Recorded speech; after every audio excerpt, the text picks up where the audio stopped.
Okay, so for those of you that know me, I have a few things to say about my story, so I apologize for being a little lengthy in advance. First off, thanks to everyone for coming out in the rain and DVRing the royal wedding.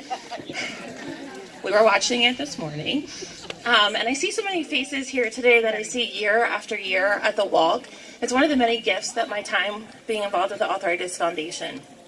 You all come out year after year to support our events in the area, even on rainy days when we all know rain and arthritis don't work.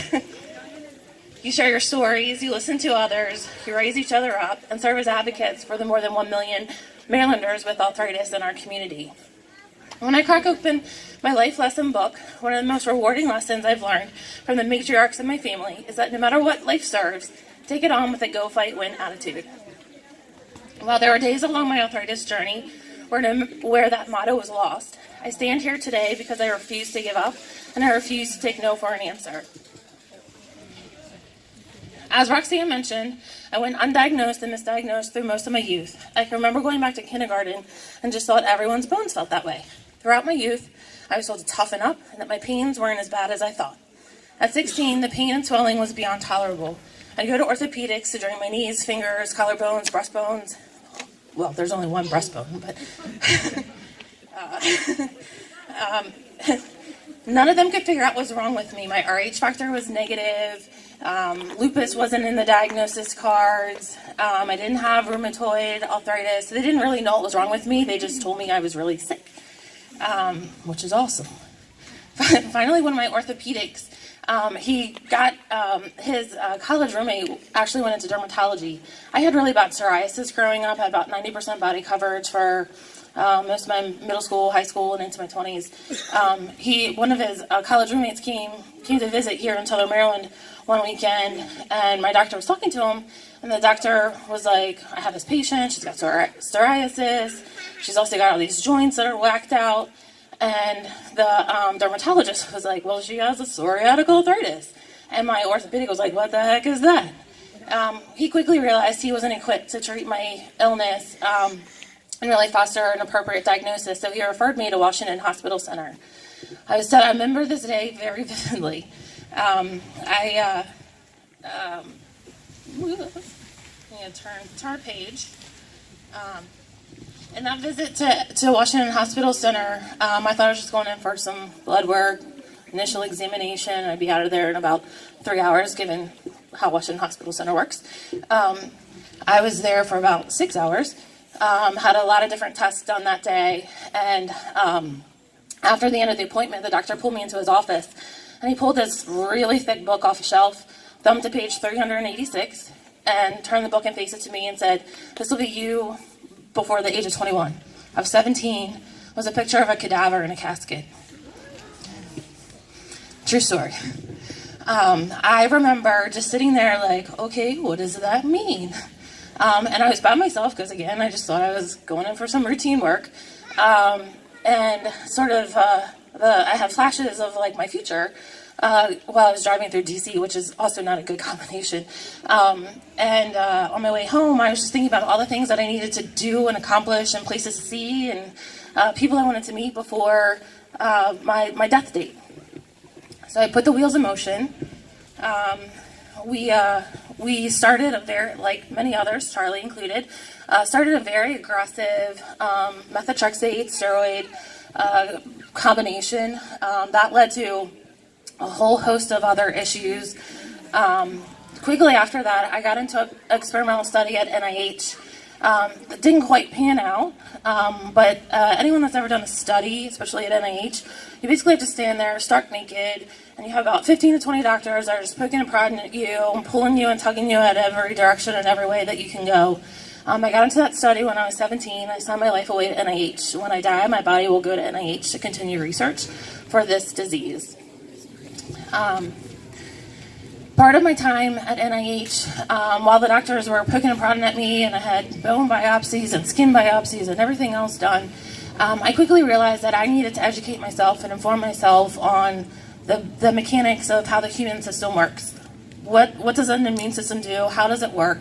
How can we hack this immune system T-cell thing that we have? And the only way that I found recourse of my treatment was in the medical library. And I would read as many medical journals and books as I could get my hands on. Anytime a doctor was in the library, I'd tag them and ask them questions so that I could become an advocate for my own health and my own future.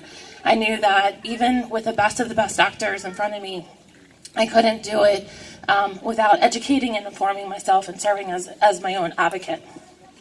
So the study didn't quite pan out. Went back to my famous 200 milligrams methotrexate plus steroid injection cocktails 3 times a week, which is really fun. I faced, by the time I was 25, I racked up dozens of surgeries on organs, faced liver, kidney failure, colon issues, pericarditis, which is an inflammation of the lining of my heart, pulmonic fibrosis, and a whole bunch of other issues that many of you also face. It was one of the lowest points in my life, and I really didn't have much to live for other than the fact that I was working on borrowed time for some weird reason on earth. I had thoughts of suicide almost weekly, but there was always that voice that stayed with me that said, stay with the fight. At 26, I got another call from NIH. This time it was to try a new drug.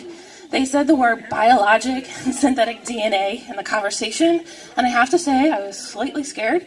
I did not know what that meant. I would be changing my genetic footprint forever with that study. And so the fight began. Heading into my first treatment, I hobbled my way in, opted for the wheelchair over the walker to get around the hospital. Anyone that's been to NIH knows that that is a beast of a hospital.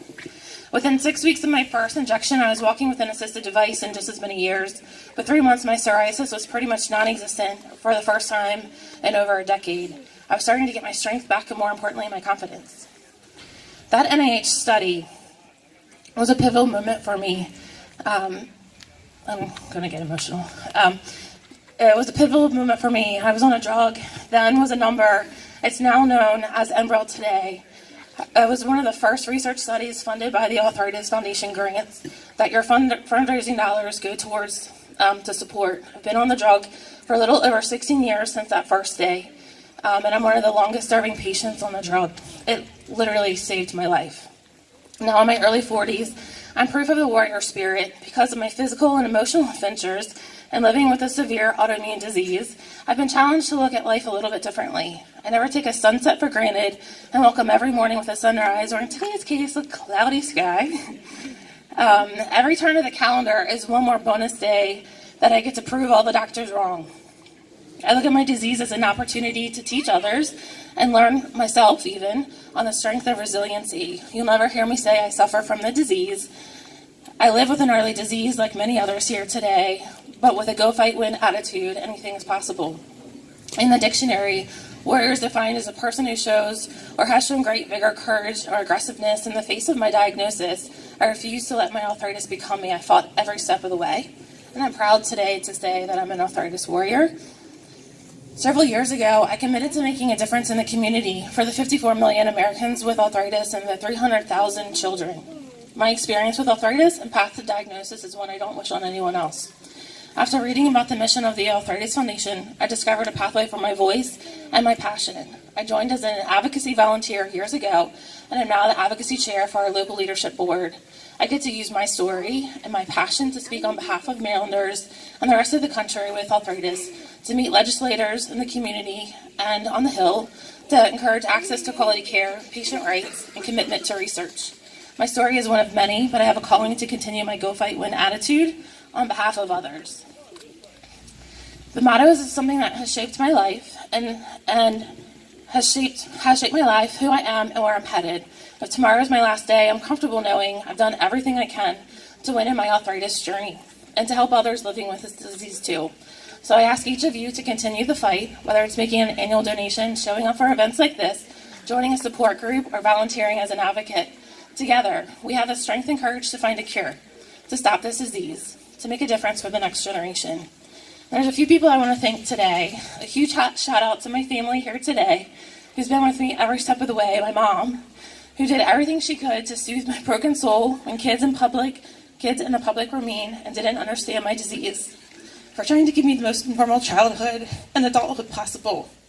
for shuttling me all over TC to find doctors and treatments, for shelling out just a few bucks for ridiculously expensive medications, and being an inspiration to teaching me that no matter how many chips were down, we're never out. Thank you, Mom.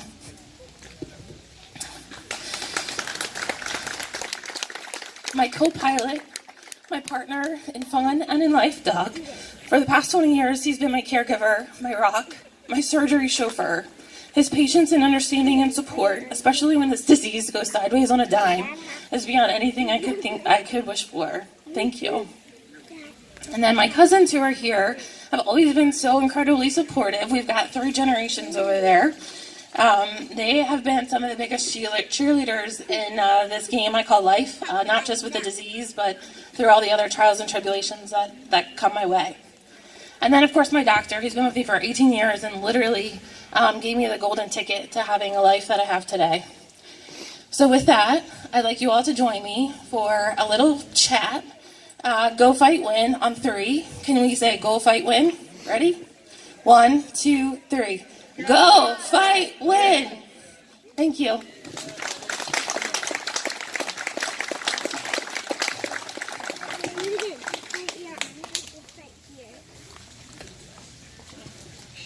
We're all in this together, and I've gotten to know Katie quite a bit over the last 2 years.